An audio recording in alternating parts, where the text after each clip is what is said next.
Hello, my lovely Redmare crew. We have got flies today, as you can see.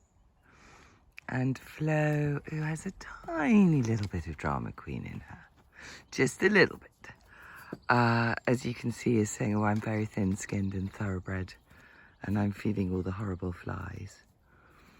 And Clovey, who is, hello Doodles, who's a Connemara. You can see she doesn't really mind the flies. She's fine. She's just swishing her tail a bit. But none of the shenanigans of throwing the head about and everything. And, oh, here's my Feeny, who's a bit scritchy and scratchy. She wants to, yes, you do. You want to scritch and a scratch, don't you? And I just wanted to check in and see how you all are. A lot of people I know are really quite played out at the moment. They're quite exhausted. I think we're in our 15th month of a serious pandemic, aren't we? Certainly in Britain it says 15 months of lockdown, and everybody started talking about this thing which I find faintly ridiculous, which is Freedom Day, because anyone with any sense knows perfectly well that things will open up and then some things will have to shut down again. They just will, if the numbers go up again. Hello you, look, oh yes, horrid flies. I should add that we do use lots of different fly lotions and potions. We even tried that one that you practically need to wear a hazmat suit to put on. And I'm not a great fan of fly rugs. It's hot here and they need to be able to roll and scratch. Look, this is their rolling patch here, you can see. They've made that really well. Feeny made that really. Didn't you? You clever. Yes. Yes, so it's 15 months of pandemic and lockdown, of uncertainty and grief. I think even if you haven't lost someone from COVID yourself, I think all of us feel this sense of loss in the air. There have just been so many funerals. There have been so many pictures of nurses and doctors looking exhausted. Oh, is she going down? There we go. Looking exhausted and at the end of their tether. So many people lost before their time. The farrier who comes here to do these horses, who's been looking after us for many, many years. Her grandfather died of the coronavirus. So it's inescapable. And then there's this, we're going back to normal. We're going to have our Freedom Day. Everything's going to open up. And then normality doesn't quite return, and no one really knows what normality looks like. And everybody's cancelling their summer holidays. And I generally think it's just been quite a, how shall I say, an emotional stretch. So I think anyone who's not feeling a little bit tired at the moment is either taking an awful lot of iron tonic or just incredibly mentally well balanced. Anyway, I'm slightly running on fumes just now, and most people I know are. So what I wanted to give you, that's all. Oh, hello, Doodle. Hello, my little one. Oh, she wants her bottom scratched, does she? Yes, she does. Yes, she does. Yes, she does. It's very important. This is going to be one of my very rambly videos. I was watching someone on YouTube this morning who was really good. He's just a lovely man. He's funny, he's naughty, he's irreverent. What I notice about him is, for all his naughtiness and youth, he doesn't say like. He doesn't say and ah. He speaks in complete sentences. And I was really impressed by that. And I thought, I ought to be more professional about this. I started this channel on a whim. I can't even call this a channel. It's just a few little Redmare videos. I wanted to share with you the place of peace. Yes, I did. Yes, I did. and these lovely ponies and this lovely place too. I wanted to give you Scotland, but I did realise quite early on that there's a reason that these successful YouTube people are very successful. They are very, very good. They've got good camera work, they've got good equipment, they've got good lighting, they've got good microphones. They do scripts. I don't do scripts. I just think, oh, I want to talk to them about this today. And then I start talking, and then I go off on 27 tangents. And then goodness knows where we end up. And I think that's rather charming. But, you know, there are people who might think it's not. Give us an A, B, and a C. Anyway, the reason I started this is I just wanted to say, if you are too feeling a little tired, a little worn, a little, how much more of this can I do? I think that is natural. I think everybody is feeling a little bit beaten up and a little bit drained. I think that these things go in cycles, and I think probably next week or the week after we'll all get our mojo back again.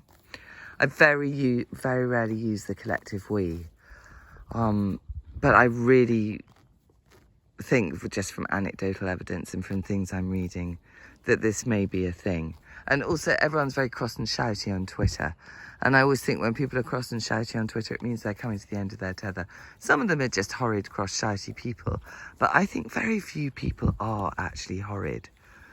I think mostly when they're acting unkindly, it's because they're miserable. When people shout at other people, it's normally because they want to shout at themselves. It's because they're unhappy in their own minds. They're unhappy in their own skin. And so they can't deal with that. They don't know how to process that. So they end up taking it out on the people around them. So I am going to dare to use that collective we, and I hope you will forgive me. If you're feeling absolutely fine, then I'm really happy for you. And I'd like some tips.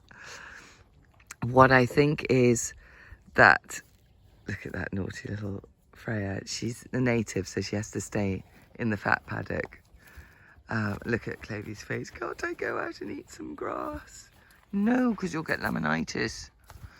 Yes, you on the other hand, crazy thoroughbred, you can just eat and eat and eat and eat all day, can't you? You can eat and eat and eat all day and you don't get fat. They're a bit really poly, my two, actually, because we sprayed this for ragwort, and then we've only just put them back on it, and oh my god, they've just been eating and eating and eating.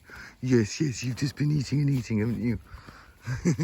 Whereas you two, for your own good, see? Yes, you have to stay in the no grass paddock. They did get to go out in the big spaces in the woods and stuff in the winter, but we can't put them on this. Can you imagine? I mean, they'd get laminitis in about 5 minutes.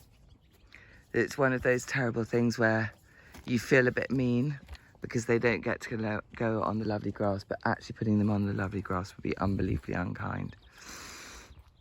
Anyway, yes, so should we ever get to the point of this video, do you think? Should I embrace the fact that this video is now not getting to the point to Olympic operatic levels? The point is that I really wanted to say, because I think so many of us are exhausted and worn out, and that horse life can feel like one more thing you've got to do. It might not be a bad idea to give yourself a break. As you can see, I'm giving myself a break. I came down here to work with these horses, and I just suddenly felt so exhausted, and I thought, are they really saying, oh, we need you to saddle us up and do flying changes? I don't think so. They want me to scritch their heads, scritch their bottoms. There we go. That's good, isn't it? Yes, yes, yes. Have a chat with them. Hang out. Yes, scritch them there. Yes, there, just there. Good girl. All right, Flo, I'll get to you in a minute. So she's very happy now because I'm doing the scritching the ears. That's the good bit, because see her hooves. Look, look, oh, there, that's better, isn't it? Is that better? Yes, and then scratch. Oh, here's the other good place. Here's the other good place. Right in front of the shoulder. Yes. Is that lower lip wibbling? That's normally the sign. Oh, that wasn't a very good scratch. She's looking a bit disappointed. She normally does a special giraffe face. This, what I'm doing now, is just as important as getting on and doing a whole load of work, like we're going to the Horse of the Year show. And okay, I think, okay, actually look, that's my reward. Look at that face. She is so happy. Yes, so I'm good for something, aren't I? Yes, I am. Yes, I am. Yes, I am. Yes, I am. Yes, I am. How about saying to yourself, I don't have to ride this week. We don't have to do our grid work and our pole work and our schooling and our backing up and our, I don't know what else everybody does. How about I just give myself the gift of spending time with my horses? And actually, I will have got more out of this. I've been down here for about 40 minutes, just hanging with my girls and being in nature and looking at the trees and hearing the birds sing and feeling the air on my skin. I would have got more out of this than if I'd come down and done 40 minutes schooling.